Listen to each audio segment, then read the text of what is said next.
gusto estar en esta mesa de latinos. Muchísimas gracias, Lorena Becerra, Jesús Silva Herzog Márquez. Gracias, Adela Navarro. Gracias, Héctor de Mauleón.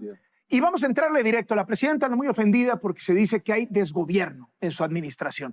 Y tiene que ver con esa sensación de asesinatos a plena luz del día, incluso en la Ciudad de México, de un Sinaloa que no se resuelve, un Michoacán cada vez más encendido, bloqueos carreteros que dejan varados por más de un día a ciudadanos que ni la deben ni la temen, pero inundaciones fuera de control y el gobierno que no avisa.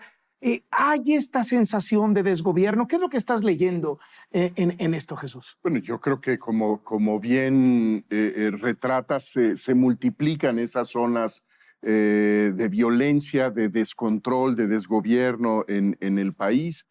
No solamente es lo que hemos visto durante todo un año en Sinaloa, esta guerra que multiplica las muertes y que incluso tiene índices de homicidio mayores en días muy recientes, sino que esto se va acumulando. El caso de la extorsión, me parece que es uno de los indicios más graves, más claros, en donde por mucho que se diga que se han disminuido los homicidios, la extorsión de lo que nos habla es del control de los grupos del crimen organizado, de territorios en donde pueden imponer su imperio. Yo creo que eso lo vemos en muchos espacios del país, lo vemos en distintas vías de comunicación, en carreteras, y llama la atención esta incapacidad de la presidenta, como de todo el grupo gobernante, de aceptar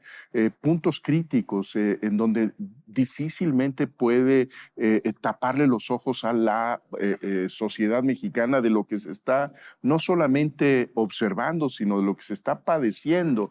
Estos son episodios que vulneran la vida cotidiana de miles y miles de mexicanos, ¿no? Hay la sensación de que no manda. Es decir, si hacemos un corte, en el verano pues teníamos a una presidenta que de pronto emprende una investigación contra Adán Augusto López, pero Adán Augusto López ahí sigue. Emprende una investigación de huachicol en la Marina, pero Ojeda está libremente comiendo en restaurantes de lujo. Una presidenta que dice, oigan, austeridad, y tienes a Noroña en primera clase y a Andy López Beltrán operando. Es decir, esta sensación de que en el partido también hay desgobierno y no la pelan. Yo creo que eso lo vemos constantemente, en donde las señales que envía la presidenta de la República en términos de austeridad, de estas vacaciones, de este turismo, sea político, sea personal, que se haga con decoro, con mucha modestia, es desoído por todos los actores relevantes de Morena. En ese sentido, yo creo que hay dos señales preocupantes en términos de la conducción política de Claudia Sheinbaum. Uno tiene que ver con el hecho de que no ha asumido las riendas de su partido, de su coalición, y por el otro lado, que en efecto ha abierto casos que saludamos como gesto de la presidenta, en donde estaba dispuesta a abrir asuntos, casos de corrupción tan graves como el del huachicol fiscal, pero que después de semanas, de meses, quedan ahora detenidos sin que se le haya dado el seguimiento que uno esperaría, ¿no? Héctor de Mauleón, ¿qué pasó ahí? ¿Se frenó la presidenta? ¿La frenaron? ¿Recibió una llamada de Palenque? Porque parecía que iban con todo contra Adán Augusto, contra Ojeda. Andy quedaba ahí también muy raspado, a lo mejor no se iba a ir tan lejos, pues que es el hijo de aquel, pero ¿qué pasó ahí? Ya no hablan de la barredora, ya no hablan del huachicol fiscal en la mañana. Todos estos acontecimientos estuvieron relacionados con las presiones de Estados Unidos, con la visita de Marco Rubio, con las exigencias del gobierno de Trump de desarticular las redes que ataban la política mexicana con el crimen organizado. Se destapa la olla y cuando empiezan a ver la profundidad del asunto, lo que hace la presidenta es muy sorprendente, porque dice, no llegaron al almirante. Eran los sobrinos, pero del almirante para arriba no tenemos absolutamente nada.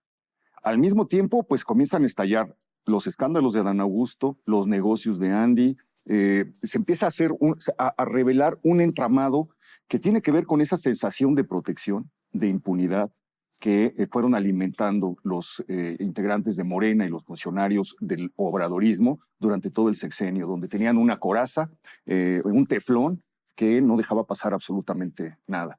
Yo no me explico a Dan Augusto sin ese teflón, sin esa sensación de impunidad, de protección, de podemos hacer negocios de miles de millones y a través de las notarías vamos a acreditar empresas fantasmas, les vamos a dar contratos por miles de millones. No se explica una personalidad o una figura como la de Adán Augusto, sino es precisamente por la sensación de impunidad que da la sombra de López Obrador. Entonces creo, lo comentábamos en un programa anterior, que Claudia Sheinbaum se fue colocando entre la espada, que es el gobierno de Donald Trump, y la pared, que es la figura de López Obrador desde Palenque, y las presiones a las que se encuentra sometidas de un lado y del otro. Creo que tiene un margen de maniobra muy estrecho, unas exigencias muy grandes y unos compromisos que ya reveló que no va a traicionar. Cuando ella dice en el libro, cuando dan a conocer el extracto de su libro, a López Obrador jamás se le va a poder vincular con la corrupción, mientras el mismo día están saliendo 3 notas sobre los negocios de Adán Augusto.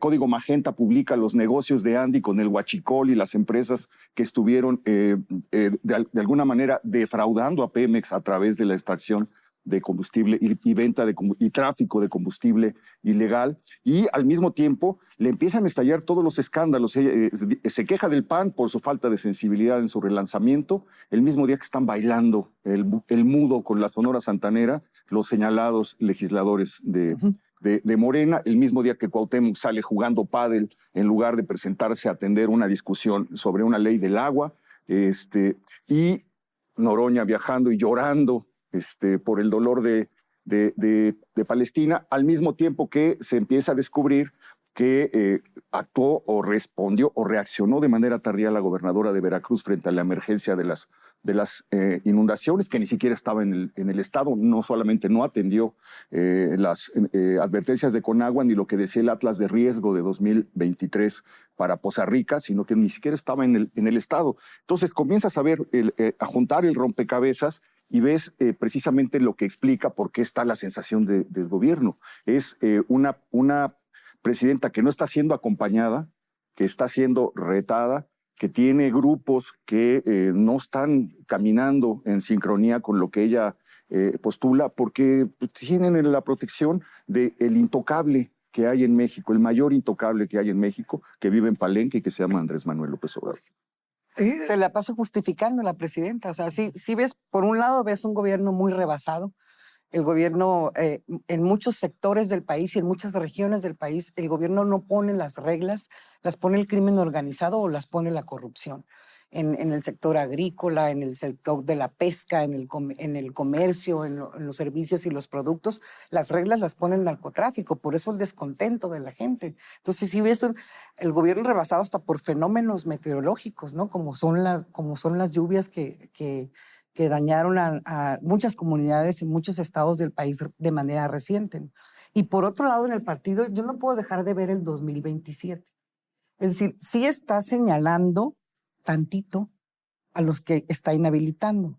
Adán Augusto había tenido una gran concentración de poder al interior de Morena a partir de la Cámara de Senadores. El propio Andrés Manuel o Andy López Beltrán también una gran acumulación de poder. Incluso Fernández Noroña como dirigente de una cámara, ¿no? Como presidente de una cámara. Y al momento de exhibirlos tantito, o sea, lo suficiente para inhabilitarlos moralmente, pero no lo suficiente para investigarlos formalmente. Entonces no podemos dejar de ver en el 2027 que está tan cerca. ¿Qué gana ella al inhabilitarlos moralmente? ¿Poder ser ella quien defina las candidaturas y no ellos? La mayor parte de las candidaturas del 2024 las tuvo Adán Augusto. En gobiernos de los estados, en alcaldías y en el tema legislativo. Entre Adán Augusto, entre lo que quedaba de Mario Delgado o algunos del expresidente Andrés Manuel López Obrador, no los tuvo la presidenta. La presidenta ha tenido que convivir con personas que fueron impuestas por Adán Augusto.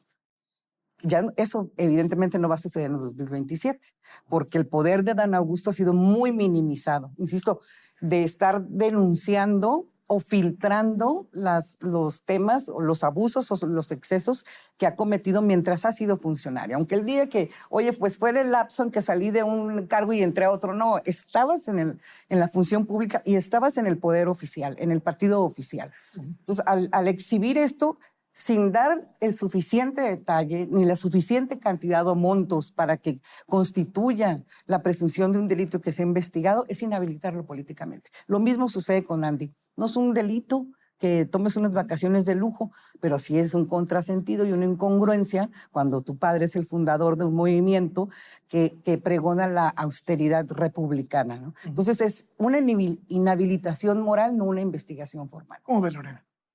Bueno, yo creo que la presidenta ha tenido muy malos meses. Digo, no voy a repetir lo que ya dijeron porque coincido. Creo que no sé qué tanto ella realmente quería llevar a cabo esta investigación, porque creo que a veces estamos como asumiendo que fue incluso, ¿no?, la filtración de muchos de estos expedientes. Asumimos que vinieron de parte de ella o de alguien cercano a ella, pero no estoy tan segura, porque además ella sí trató de salir a defender a López Obrador. ¿Por qué? Porque básicamente todos estos escándalos llevaban a López Obrador, ¿no? Todos conducían a López Obrador. Y ella trató de salir a defenderlo y cambiar la conversación. ¿Qué pasa? Que le tocaron unos temas terribles, ¿no? Tenemos las inundaciones, bueno, no todo lo que ya se mencionó. Ahora, yo creo que la apuesta que está haciendo la presidenta o el cálculo que está haciendo la presidenta de cara al 2027 y viendo incluso su posición dentro del partido, es que es mucho más costoso para ella y para Morena estar en malos términos o tener un enfrentamiento con el expresidente López Obrador que ir directamente a lo que podría ser en un momento dado aplaudido, ¿no? Como meter a la cárcel, como investigar, etcétera, por todos estos escándalos. A lo mejor ese es un cálculo que ella está haciendo correctamente. ¿Y por qué? Porque yo sí creo que ella está en una posición muy débil. En realidad, todas las candidaturas de 2024, el Congreso, los gobernadores, la mitad del gabinete de ella lo nombró López Obrador. Él era el que nombraba a todos. Estas son decisiones que él tomó. Ella no tiene un grupo cercano. El otro día alguien me decía, es que los claudistas. ¿Cuántos claudistas hay? ¿Quién se te ocurre? A mí, a lo mejor Omar García Harfuch. No se me ocurren muchos más. Tal vez la Merino, sí, la de energía, exactamente. Pero así un claudismo no se ve, ¿no? Entonces, Escuella. exactamente. Sí, pero o sea, no llegamos a 10 entre todos, ¿no? O sea, si nos ponemos a soltar nombres. O sea, realmente Morena sigue siendo un partido, ¿no?, en donde López Obrador es la figura preponderante. Ahora, ¿qué sí veo yo para el 2027, ¿no? Introduciendo otro tema. Yo creo que el hecho de que ya estamos viendo estas actitudes tan descompuestas, desde actos de corrupción grotescos, una desconexión con la opinión pública total, negligencia, incompetencia, una incapacidad absoluta de reaccionar ante las crisis. Yo de verdad no puedo creer la forma en la que Rocío Nale reacciona al dolor de su gente o reacciona cuando existe indignación. Se enoja y los regaña, se ofende y los amenaza. Entonces, yo creo que todo esto, ¿qué nos está haciendo ver? Que, bueno, Morena claramente no es el ideal que presentó López Obrador, ¿no? Y se están todos desviando de los principios que sí tiene Morena, porque esos sí son los principios del partido de austeridad. Ahora, con López Obrador, una figura que ahorita se mantiene callado, con tantos personajes alrededor de él tocados, yo creo que aquí sí puede venir un debilitamiento a nivel local de Morena. ¿Por qué? Pues porque cuando tu referente era el expresidente López Obrador, que tenía gran cercanía, que tenía gran simpatía con la mayoría de la población, que era el referente, ¿no? Pues Morena se mantenía bastante fuerte. Y eso hacía que la gente, en vez de voltear a ver a su alcalde, pues tal vez volteaba a ver a la figura de él. Ella en sí, la conducta que ella marca es una conducta de austeridad, de disciplina, etcétera, pero lo que alguien decía hace ratito, la ignoran por completo. Nadie le hace caso de nada. Parece que ella sale y dice, pórtense bien, y dicen, ay, sí, mira, ajá, sí. O sea, tú no mandas. Con López Obrador eso no pasaba. Entonces, ¿qué pasa ahorita? El referente yo creo que ya está dejando de ser ella, porque entonces ya empiezas a ver estas jugando pádel, lo que decía Noroña, la alcaldesa de de Acapulco con collares, o sea, unas cosas que dices, esto es inconcebible, ¿no? Este era el partido que supuestamente se preocupaba por la gente, ¿no? ¿Crees que más allá de los escándalos de seguridad, porque ningún partido ha sido capaz de resolver el tema de la violencia en México, más allá de los escándalos de corrupción, porque todos tienen... Escándalo de corrupción. Yo creo que ya a estas alturas podemos decir que el PRI no robó más, ¿no? Pero ya robaron más estos, ¿no? Pero pues ni en eso el PRI está en primer lugar. Entonces, tema de corrupción, todo el mundo los ve como corruptos, todo el mundo ve como que nadie puede con la seguridad. La economía mexicana lleva 20 años, ¿no? ¿Crees que ese factor sí puede hacer algo que hiera al electorado base de Morena y que los haga cambiar, decir, esos lujos, esos excesos, ese ver a Noroña denunciando genocidio con room service, ver a Andy de viaje por todos lados, ver la danza de los millones de Adán Augusto, que no hay contrato en donde no estén sus huellas estampadas, en donde veas los excesos de los sobrinos del secretario de Marina, sus casas, varios gobernadores insensibles, pero millonarios, pero usando jets. ¿Crees que eso sí pueda cambiar electoralmente el juego de un Morena que luce invencible? Yo creo que eso es precisamente lo que va a hacer que Morena ya no luzca invencible, ¿no? Precisamente porque cuando empiezas a ver eso, sí puede haber una reacción, y yo creo que sí ya la empezamos a ver. Y yo me refiero local, o sea, todavía no podemos hablar de figuras nacionales porque, bueno, todavía no tenemos, digamos que, una masa crítica a nivel nacional que se aglomere alrededor de una opción o una alternativa política. Pero a nivel local, yo creo que sí, y de hecho lo vimos este año en Veracruz y lo vimos en Durango. Morena tuvo derrotas muy importantes en Veracruz este año. Bueno, se robó 2 municipios, ¿no? A la mala se los robó a Movimiento Ciudadano. Entonces, yo creo que esto sí puede ser, sobre todo porque la presidenta no parece que está agarrando las riendas de todo. Que parece que cuando en el momento en que todos decimos, a ver, ¿qué es lo que va a hacer? Porque esto sí ya es muy grave, se hace para atrás y dice, no, pero él importa más. No, pero él lo defendemos. No, pero él lo respetamos. Y eso es el límite de ella. Todos los caminos Jesús llevan a Andrés Manuel, es decir, ella no lo está haciendo mal, el tema es que le dejaron una herencia maldita y lo ves en el tema de, o sea, cuando Trump dice, el gobierno de México está sometido al narco, está pensando en Claudia Sheinbaum, está pensando en Andrés Manuel. Cuando ves cómo está Sinaloa, ¿no? Cuando ves que Adán Augusto, pero Ojeda, pero los que les quitan las visas son todos de qué lado. Hasta lo de los aviones del AIFA, pues. Yo creo que esta fórmula que recordaba Héctor hace un minuto, de que en ningún momento jamás se le podrá vincular a López Obrador con la corrupción, es lo contrario. No hay ninguna forma de negar el vínculo estrechísimo de Andrés Manuel López Obrador con un régimen corruptor, un régimen que eliminó los mecanismos para prevenir y para castigar la corrupción y que hizo de esos acomodos la regla política básica. Veamos el círculo más cercano del presidente López Obrador y veremos que por todos lados está la mancha de la corrupción. Y ahí creo que está el elemento tan delicado que menciona Lorena, que es que está convencida la presidenta Claudia Sheinbaum que la imagen de López Obrador es el barco que lo sostiene a todos y que esta fórmula que está en el libro, él es el origen. No sé si origen lo haya escrito con mayúscula, pero es una fórmula de devoción religiosa.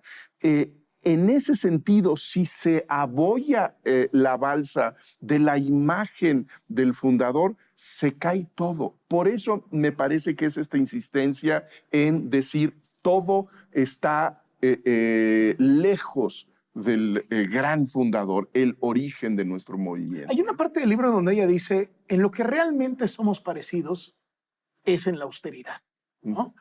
¿Crees que con eso se puede defender López Obrador y decir, oigan, tan no soy corrupto, y que la gente se lo crea sobre todo, tan no soy corrupto que miren cómo vivo? O sea, ¿dónde están mis cuentas millonarias? ¿Dónde están mis casas? Sí. ¿Dónde están mis coches? ¿Dónde están mis lujos? Y que la presidenta diga lo mismo pero al final ya no es suerte de complicidad. Yo creo que ese fue un gran éxito retórico de López Obrador, hacer pasar la honestidad por discreción y por austeridad personal.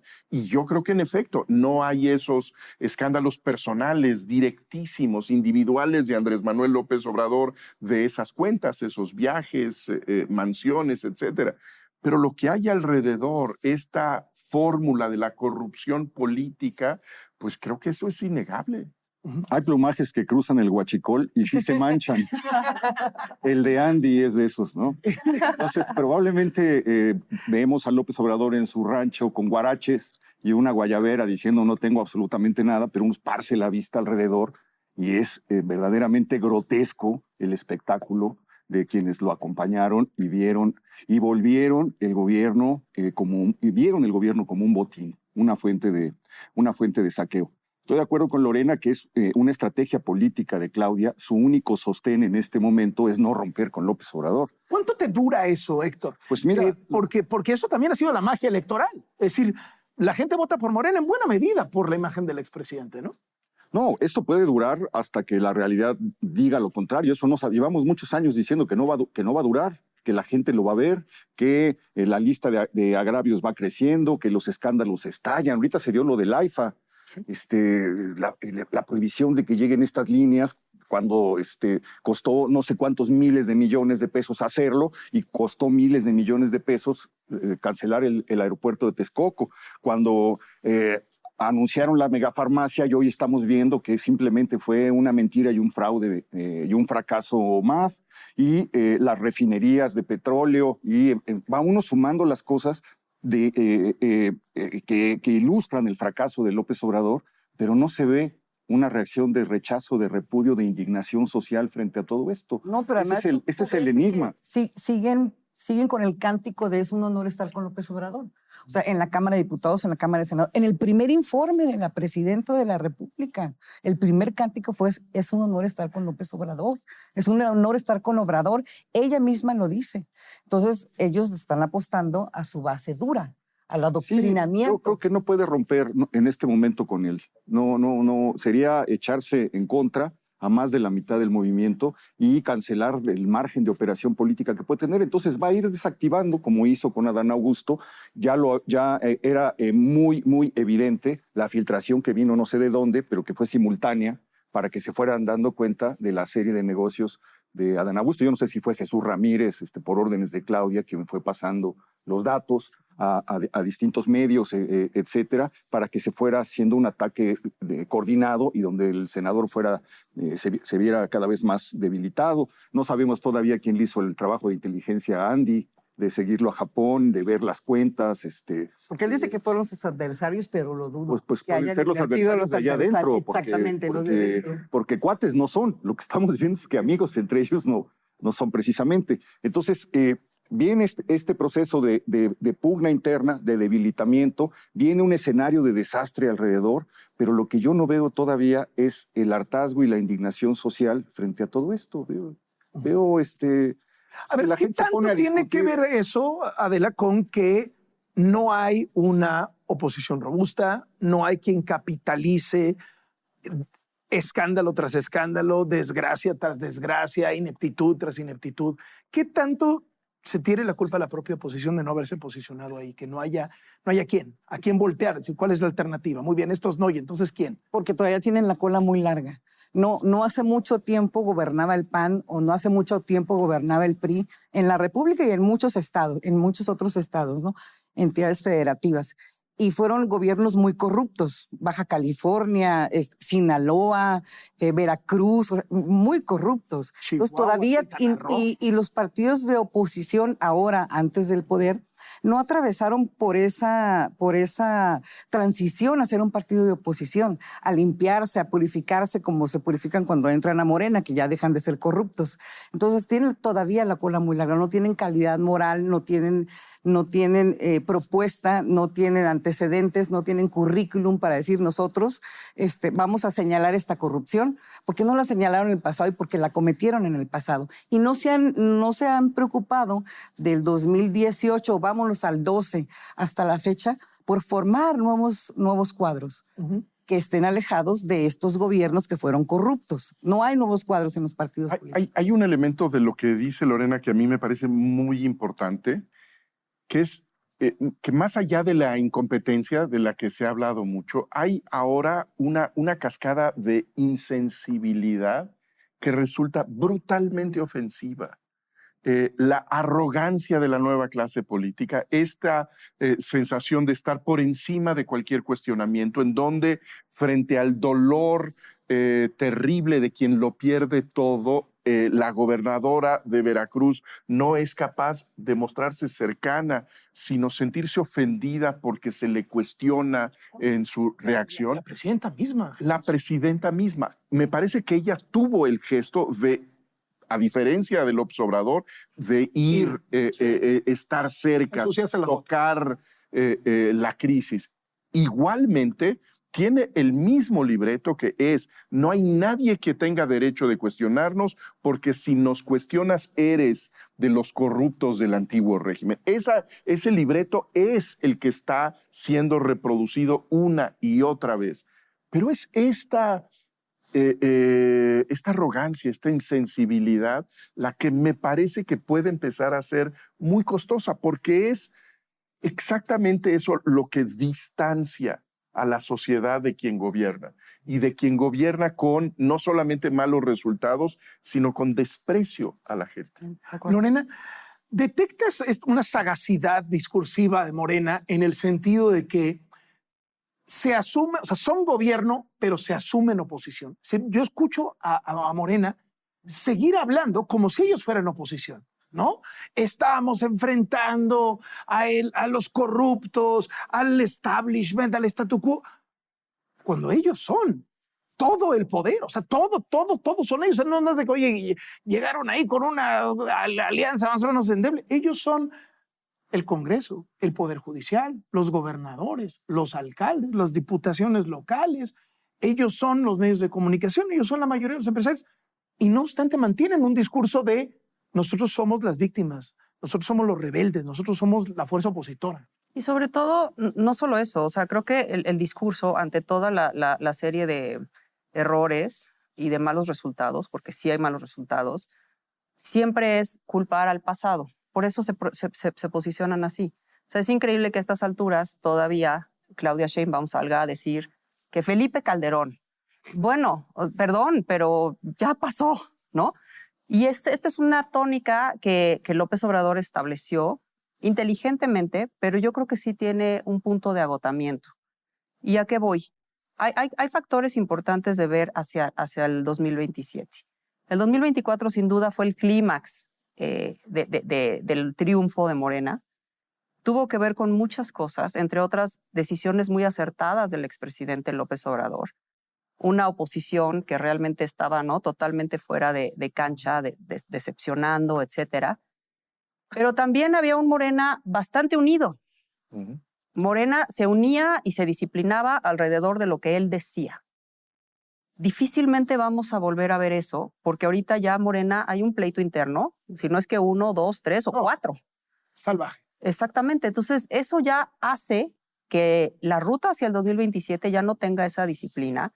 Y por muy que López Obrador esté en su rancho o donde esté dando órdenes, la figura sigue siendo ella. O sea, mucho del debate y la discusión gira en torno a ella, en donde ella tiene animadversiones muy importantes dentro del partido, ¿no? Incluso yo creo que en su gabinete, no solo ella, y también las decisiones, ¿no?, desde poner a alguien como Omar García Harfuch, ¿no?, como su figura fuerte.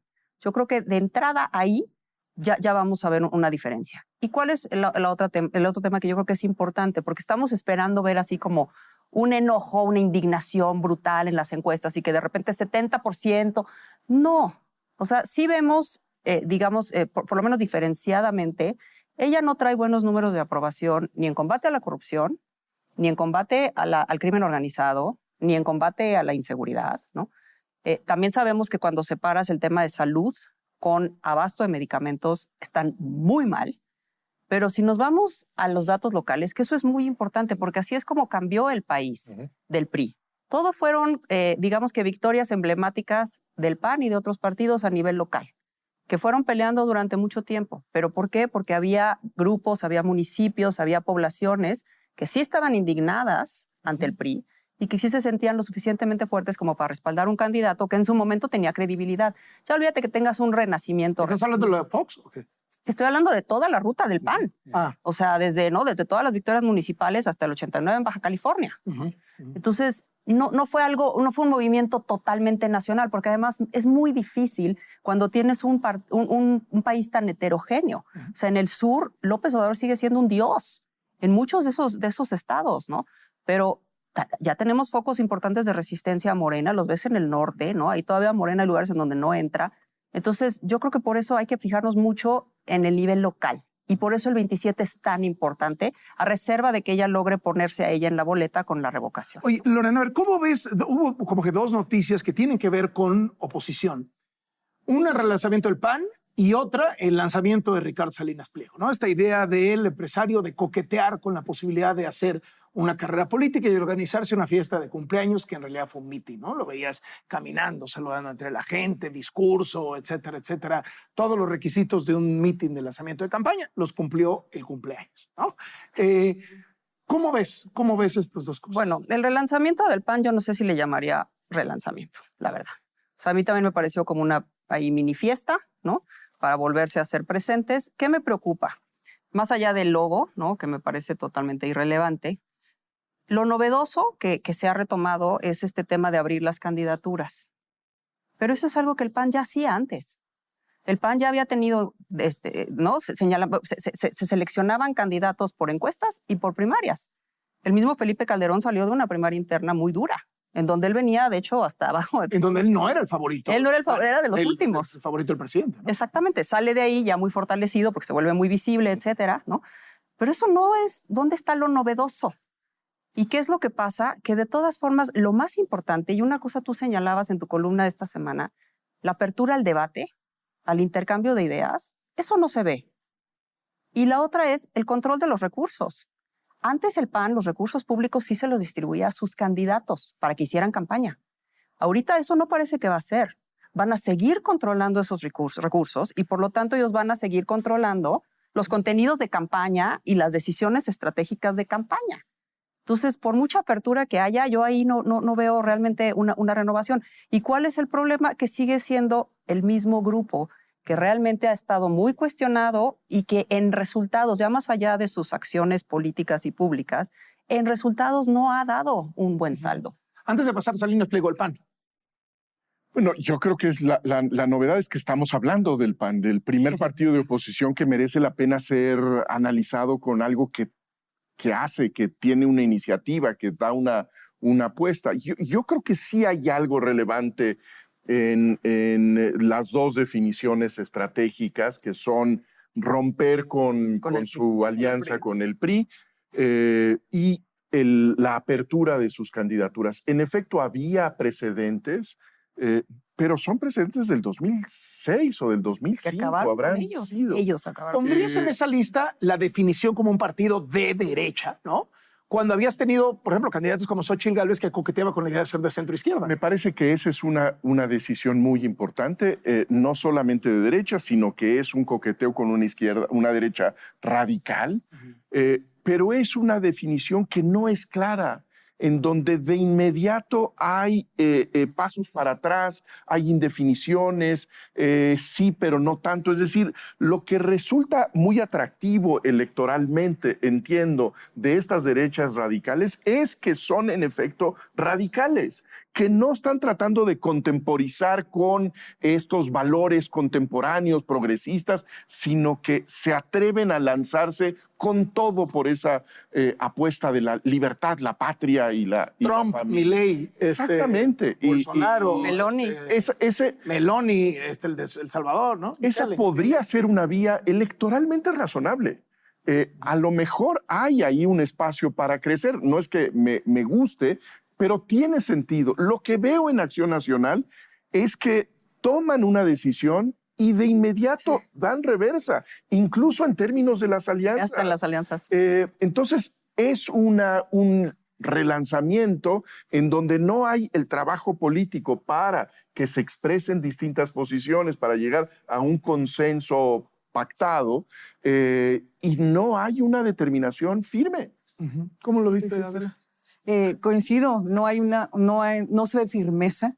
Hay muchos actos que ya sucedían. El primer gobernador de oposición del Partido de Acción Nacional, Néstor Rufo, era un ciudadano antes de ser candidato del PAN. Venía de un organismo empresarial en el puerto de Ensenada. Entonces, sí hay...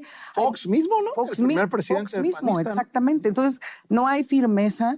Llegan tarde a la derecha radicalizada, precisamente por los ejemplos que mencionaron en el mundo, pero no le entran de lleno tampoco. Entonces, sí es una renovación que no parece renovación, muy tímida, muy sin fuerza y realizada por las mismas personas que han estado los últimos años administrando las derrotas, que han ganado de las derrotas, pedacitos o migajas de poder por aquí y por allá, nada más para mantenerse en una posición de negociación política con los partidos que sí tienen mayoría, ¿no? Héctor. Pues sí, creo que el rasgo de todo esto es la indefinición con la que se presentan. Es como si yo viniera a tu programa de Smoking mañana y dijera, estoy haciendo el relanzamiento de de Héctor de Mauleón. Simplemente es así estúpido, porque además son los mismos, unas frases huecas, vida, familia, que no están en el centro de la discusión nacional y de las preocupaciones nacionales ahorita. Si estás preocupado por la deriva autoritaria de Morena, ¿por qué me sales que voy a defender la vida? Entonces, hay una indefinición que anuncia un fracaso.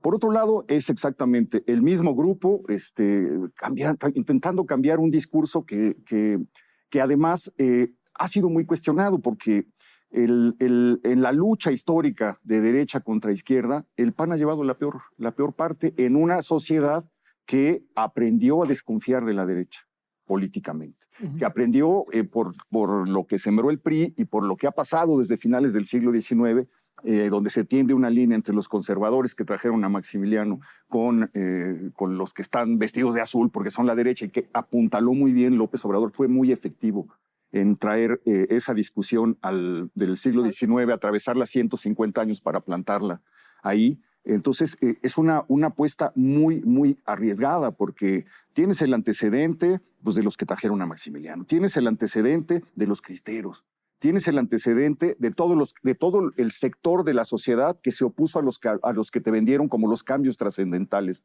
de México, desde el liberalismo hasta la revolución. Y entonces, pues tomas la apuesta simplemente por oportunismo político para ver todo lo que están dejando de lado estos, lo voy a tomar yo bajo la idea de que los que están en desacuerdo, pues por a alguna sombra se van a arrimar. ¿Y qué tal que en una sociedad tan conservadora, pues puede ser esta A los dirigentes del PAN, del PRI, ¿les ha ido bien en la derrota? A Alito Moreno, a Jorge Romero, ¿les ha ido bien en la derrota administrando 25%? Creo que les ha ido excelentemente. Digo, Alito perdió 15 estados y sigue siendo el presidente del partido. Hasta el 2714. Les ha ido muy bien a ellos, a su partido, pues ya vimos los resultados. Y a los militantes que alguna vez habrán sido del PRI, pues no veo si voltean la vista hacia dónde se van. Por eso creo que tiene amplias posibilidades, a pesar de las cifras y a pesar del desastre que está dejando a su paso, tiene amplias posibilidades Morena de establecerse como una opción que atraviese el sexenio. Este vacío, Jesús, genera que cuaje el ruido de Ricardo Salinas Pliego, que se hable de una opción como la de Ricardo Salinas Pliego en un sector que posiblemente se siente huérfano de liderazgos. No veo que sea un sector mayoritario, no creo que haya penetrado a la base de Morena, pero sí en sectores ya opositores en busca de un liderazgo hay una conversación sobre Ricardo Salinas Pliego. Hay una conversación que coincido con la manera en que lo describes. Es muy ruidosa esta presencia pública, esta presencia política que se lanza como la bandera crítica, no solamente del gobierno de Claudia Sheinbaum y de López Obrador, sino contra todo el mundo de la izquierda en nuestro país. Y yo creo que lo que hay un poco en contraste con lo que estamos señalando del PAN es ahí una definición muy clara, muy simplista, muy burda de cuál es el nuevo eje de buenos y malos. Y en ese sentido, en tanto que el populismo López Obradorista es esa simplificación binaria de quiénes están con la patria y quiénes son los traidores, ahí hay una definición paralela. Exactamente en los mismos términos, que yo creo que es notable y es algo que provoca la conversación por la ausencia de figuras en las estructuras tradicionales de los partidos. ¿Para dónde va? Pues yo creo que va hacia la negociación o la terminación del conflicto fiscal que tiene el empresario, y yo creo que hasta ahí. El problema es que pues no hay otras figuras en estos momentos y quizá pueda tomársela en serio dentro de unos años. Te respondo con una pregunta dicotómica. ¿Crees que depende el apetito opositor Salinas Pliego de cómo resuelve el tema fiscal? Si no lo resuelve, tendremos un opositor férreo. Si sí lo resuelve, se acabará la aspiración. Yo creo que si se resuelve, tendremos una conciliación muy publicitada y gestos de colaboración de TV Azteca con el gobierno patriótico de México. ¿Estamos frente a una figura tipo Trump, tipo Milei, pero a la mexicana? Adela. Sí, con una mezcla distinta, o sea, con un elemento adicional que también podríamos estar frente a una figura como Elon Musk, que fue determinante en el triunfo de Trump en la última elección en los Estados Unidos, que tiene las dos personalidades, Ricardo Salinas Pliego. Tiene la personalidad de Trump, que ahora sí que lo tenemos que considerar con mucha reserva, y no payasear como lo hicieron con los Estados Unidos en el caso de Trump. No va a llegar a ser, es un protagónico, es un payaso, es un derechista, etcétera. O sea, está quebrado, tiene problemas con la ley. Tiene muchos problemas con la ley, como los tiene Ricardo Salinas, y también tiene ese poder en redes sociales a partir de la estructura que ha hecho con TV Azteca y con sus otras empresas, con redes de influencers, de páginas electrónicas, de seguidores. Esa figura del tío Richie le funcionó muchísimo, tanto que lo tiene ya como un presidenciable autodenominado, ¿no? Porque no ha habido todavía. Pero yo sí creo que puede ser también todo un entramado para llegar a una negociación con el partido en el poder. O sea, le pones también ese asterisco, ¿no? Gobierno. Sí, definitivamente. A ver, los empresarios en México, y nos lo han demostrado, y ahí está el principal ejemplo, el hombre más rico de México, que está con Salinas y aplaude a Salinas, y está con Fox y aplaude a Fox, y con Calderón y con López Obrador, y ahora con Claudia Sheinbaum. Entonces, con quien ostente el poder y quien les garantice mantener el crecimiento de sus negocios y, por lo tanto, de sus fortunas. ¿Tiene capacidad una figura así de penetrar a una base de Morena que ha resultado impenetrable para la oposición en los últimos años? Es que yo creo que la tirada, más allá de ahorita pasamos a la parte de si se resuelve con la resolución de sus impuestos, yo creo que la tirada de él es precisamente, no es Morena, es todo el otro segmento que el PAN ha dejado huérfano, que se ve como opositor a Morena. ¿Y te da para ganar? No te da para ganar, pero ¿qué es lo que sí creo que es importante de esto? Más allá de si es Ricardo Salinas Pliego o no, y es una cosa que estamos viendo a nivel mundial. O sea, sí hay un apetito por una disrupción, por figuras y discursos disruptivos. Todos estos personajes que acabamos de mencionar, desde Bukele, Trump, Milei, Meloni, en su momento Bolsonaro, fueron personajes que en un momento mucha gente dijo, ay, no hay manera. ¿Y qué crees que sí? ¿Por qué? Porque cuando hay tal caos, o sea, tienes una crisis de los partidos tradicionales, en Estados Unidos sí se vio, el Partido Republicano fue totalmente absorbido por el Tea Party y los demócratas están básicamente sin tener discurso, ni narrativa, ni personalidades, ¿no? ¿Qué es lo que pasa? Pues puede salir una figura que si bien no va a ser la más amada, porque Trump siempre ha tenido unos números de popularidad bajos, no solo como presidente, sino como persona. A la mayoría de la gente allá, bueno, por lo menos a la mitad, no le cae bien Trump, ¿no? Pero ¿qué pasa? El triunfo de Milei, o sea, si hablamos del domingo, arrasó Milei, obtuvo el 40% de los votos. Exactamente. El 60% de la gente no votó por Milei, ¿no? Así es. Pero ¿qué es lo que pasa? Que sí hay gente que sí voltea a ver, y luego más, yo creo que con esta crisis de Morena, que para mí sí es una crisis, de ver estas figuras que digo, a cualquiera nos pueden indignar, ¿no? Y hablamos de Noroña, hablamos de Nale, esas yo creo que para mí son las principales, ¿no? Lo del pádel no tiene, la verdad no tiene nombre. ¿Qué es lo que pasa? sí abre la puerta, si no es Salinas Pliego, a una figura disruptiva que, a diferencia de lo que está pasando con el PAN, sí tome una postura, por impopular que sea con las bases de Morena, no importa, que pueda jalar a un discurso opositor. Ese disruptor en la política mexicana no fue López Obrador ya. Lo fue El que cambió el lenguaje, el que polarizó, es decir, el que fue el Trump mexicano, no de derecha, sino de izquierda, no pagó ya México su cuota de disruptor, y en ese sentido, como otros países del mundo, porque ahorita hemos hablado mucho de los disruptores de derecha, pero los hubo de izquierda, los ha habido de izquierda también. No pagamos ya esa cuota y entonces a lo mejor ya le hicimos estoy tan segura, así acá. No. Porque si viéramos por lo menos estabilidad en la oferta partidista actual, entonces dirías hay opciones, pero hay muy poco, realmente hay poco. Y la población, yo creo que no, la población que no está a favor, no solo de Morena, ¿no? La población que en un momento dado se podría ampliar, no solo los que están a favor o en contra del partido, sino de las políticas públicas que llevan a cabo sus gobernantes a nivel local, esa población es más amplia que lo demás, ¿no? ¿Y qué es lo que vemos? Pues eso sí pueden sentirse atraídos por figuras así ante la escasez de otras cosas. Sí, pues hay una especie de movimiento pendular en esta carrera loca que está emprendiendo el mundo. De un radicalismo al otro, y eso pues puede pasar, o ha venido pasando desde hace muchísimos años.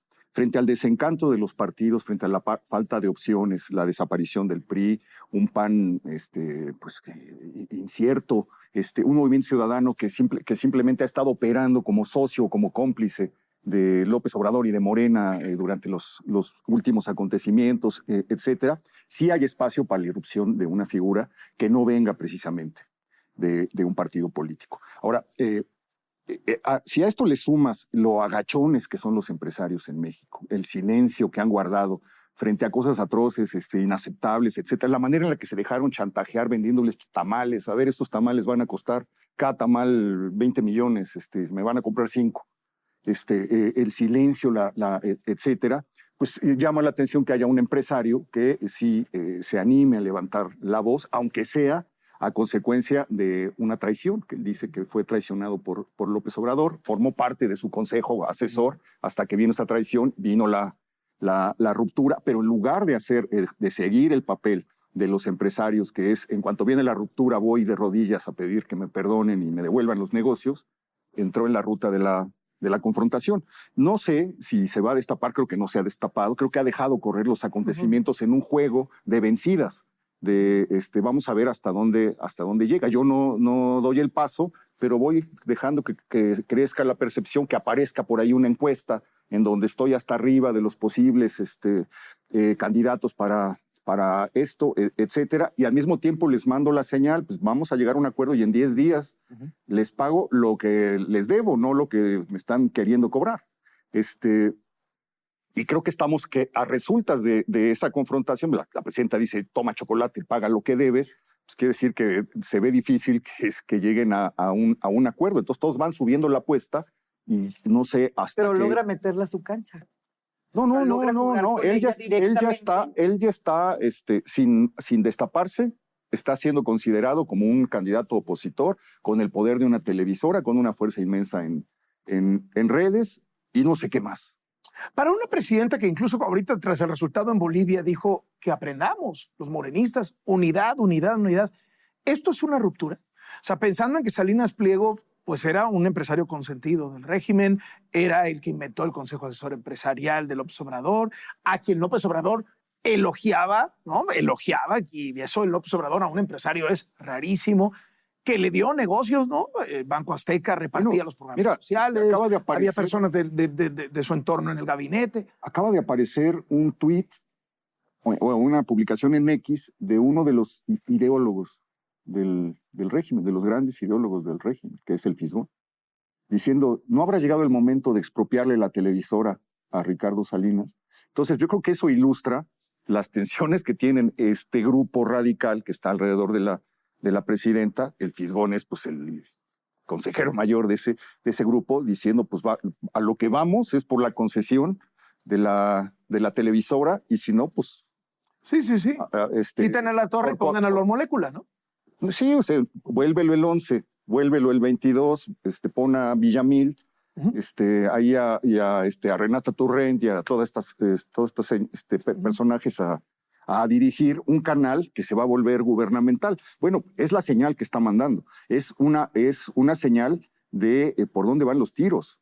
¿Por qué, Lorena, si hacemos todo este recuento de crisis, por qué si tú misma dices la evaluación incluso de la presidenta sobre cómo lo hace frente al crimen organizado, frente a la violencia, frente a la corrupción, incluso en economía sale bastante tablas, pero ella tiene una popularidad muy alta y Morena sigue siendo un partido súper votado hasta en Sinaloa, según las encuestas, ¿no? Bueno, a ver, o sea, la aprobación de ella es, digamos, es buena, es alta, pero sí trae un descenso desde cómo empezó. Ella empezó en los 80s medios incluso, y dependiendo qué encuesta veías, o sea, había gente que lo ponía en 88. Entonces, ahorita ya está más bien en los 70s bajos, que claro, no es nada deleznable, pero es una caída importante, ¿no? Ahora sí sabemos, y ya desde lo vimos con López Obrador llegó a estar en 56 en sus peores momentos, ¿no? Pero él siempre estuvo alto y se fue alto, ¿no? Entonces, en México realmente creo que siempre hemos sido bastante benevolentes, salvo con Peña Nieto, que nos dio bastantes motivos, ¿no? Hemos sido muy benevolentes en términos de aprobación. Esa diferencial con Morena siempre ha sido amplio desde López Obrador. López Obrador estaba en los 70s, Morena estaba en los 40s altos, 50s, ¿no? Morena no ha crecido en términos de intención de voto en las encuestas. Morena como partido. Y a nivel local, otra vez regreso a lo mismo, ya lo ves bastante dañado en ciertos lugares. Algunas autoridades traen bajos niveles de aprobación. Morena ya no luce tan competitivo, ya no está en los 50s, está en los 30s, ¿no? Dependiendo de dónde lo veas. Entonces, yo creo que esta idea de que la gente va a mantenerse estable ante ¿no? Simbrada, que realmente sí es una simbrada, tanto al interior de Morena como en la figura de la presidenta, como en todos los acontecimientos que se está viviendo el país, yo creo que es poco realista. O sea, la población sí siempre ha sido una población que, si bien no vamos a salir a tomar las calles, etcétera, sí es una población que ha sabido castigar a sus gobernantes después de ciertas cosas que les parecen inadmisibles. Adela, ¿hay triunfalismo en el discurso presidencial sobre el tema de seguridad? O sea, yo escucho que dicen, ya bajaron 30% los asesinatos, ya bajaron 30% los asesinatos, y también los robos, y también el asalto a transporte, y también el asalto en la calle. Pero por otro lado tienes al INEGI, que ya está comandado por Morena, o sea, ya hay una Morena, no es una institución neoliberal ni nada de eso, diciendo, oye, la gente se siente cada vez más insegura. La gente se siente más insegura hoy que cuando tomó posesión Claudia Sheinbaum. Tú que vives en un estado que tiene, pues ni más ni menos que a la gobernadora que perdió la visa. Posiblemente haya más, pero la que está confirmada es la gobernadora de Baja California. Sí. Lo único cierto es la encuesta del INEGI. En los números que tiene el gobierno de la República a través de la Secretaría de Seguridad, la Comisión Nacional de Seguridad, ya no puedes confiar en ellos porque están manipulados. ¿Cómo los manipulan? Cuentan los muertos de manera distinta a como se contaban antes. De homicidios dolosos pasaron a más clasificaciones. Entonces eso te baja o te disminuye 2 dígitos el número global en el país, pero no te da la suma total. ¿Cuáles son las clasificaciones? Por lo pronto, a ver, homicidios dolosos, cualesquiera que eso signifique para ellos, que es un homicidio violento. Feminicidios están aparte, igual si fue por arma de fuego o por un arma punzocortante o por tortura porque la colgaron en alguna, es feminicidio. Entonces lo vamos a separar y ya no se cuenta en el total. Homicidios de policías, asesinatos de policías, igual en una lucha con alguna célula de criminales o combatiendo el narcotráfico, lo sacan del total y lo ponen aparte. Los restos humanos. Hay muchos restos humanos localizados en narcofosas que no están contados en los homicidios dolosos. Ni siquiera están contados, vaya. Porque luego te dicen... No saben de qué época son. No saben de qué época son. No, pues así sí salen los números. Y esto va a sonar muy, muy, muy terrible, muy crudo, pero dicen, es que era una extremidad. Entonces, no está un órgano vital. No podemos considerar que esa persona está fallecida. O sea, a lo mejor está vivo sin un brazo. Exactamente. Bueno, y las desapariciones Eso es muy ridículo, pero así es. Entonces, luego, sé que hay otra que se llama otros delitos que atentan contra la vida. Otros delitos que atentan contra la vida. Están las desapariciones. Y luego los homicidios culposos. Que luego hay estados donde los culposos te suben muchísimo y te bajan los dolosos, ¿no? Entonces es una manera de manipular la estadística para dar esta falsa impresión de que hay, y nada más retórica, porque en la realidad todos los mexicanos somos testigos todos los días. La gente no se la está creyendo. O sea, evidentemente la gente no se la está creyendo No. porque la gente le dice al INEGI, yo tengo más miedo, ¿no? Yo tengo más miedo. Y en el caso de los desaparecidos, que también están incrementando, estamos hablando que hay ya más de 125,000 desaparecidos en este país, porque también fue una manera del narcotráfico de cambiar, ¿no? ¿Para qué lo voy a matar a vista de todos y lo voy a dejar ahí tirado cuando puedo secuestrar, privarlo de su libertad, asesinarlo y enterrarlo y nadie lo va a encontrar? Y por otro lado, también los secuestros disminuyeron, pero te incrementó la extorsión. Y lo estamos viendo en Michoacán, y lo estamos viendo en Baja California, y lo estamos viendo en Tamaulipas, en Sinaloa, en otras partes. ¿Por qué? Porque también para el criminal es más económico ir a cobrarte piso que secuestrarte, mantenerte cuidado no sé cuántos meses o no sé cuánto tiempo, y la pena por el secuestro es más alta que la pena por extorsión. Aparte, la extorsión también se difumina en las fiscalías locales y en la Fiscalía General de la República porque te ponen otros delitos y no extorsión. ¿Has sentido un cambio en la estrategia de seguridad? Sí hay un cambio. ¿Sí se acabó el abrazos no balazos? Sí hay un cambio, sí ha habido menos retórica en ese sentido. O sea, sí creo que el policía de la presidenta Claudia Sheinbaum, Omar García Harfuch, sí está haciendo, sí tiene una estrategia, integral. Te pongo el ejemplo, en la mayoría de los estados, la Secretaría de Seguridad de los estados o está en la Marina o está en la Sedena. Pero la Secretaría de Seguridad de los municipios está en la Secretaría de Seguridad Federal, la tiene Harfuch. Él tiene la estrategia en los 50 municipios más violentos de este país. Y la Sedena y la Marina, las Fuerzas Armadas, tienen la estrategia en los estados. Entonces, sí hay ahorita ya, pasando ya el año, se está empezando a ver también ahí una crisis y una división de que o militarizamos con un mando único o sigue el mando desde el centro del país, ¿no? ¿El tema de seguridad se está saliendo de control por completo? No, yo creo Harfuch? que sí hay un efecto doble, ¿no? El hecho de que el gobierno de Trump haya designado como organizaciones terroristas a los cárteles es una amenaza y es un peso que inhibe ciertas actividades. Creo que eso por un lado. Y luego el hecho de haber tirado a la basura los abrazos no balazos para empezar desde hace más de un año una estrategia efectiva de despliegue, de inteligencia, de coordinación para atacar ciertos focos y ciertos puntos, está dejando un efecto. Seguimos viendo la detención de objetivos medios, seguimos viendo la detención del que cuida la bodega, seguimos viendo la detención del que maneja el camión, etcétera, y seguimos sin que la fuente real de poder criminal sea atacada. Lo que comenzamos esta conversación hablando de lo que había pasado con el Huachicol y la Marina. Vemos que va avanzando hasta cierto punto, pero lo que articula verdaderamente las redes, a eso no se ha llegado.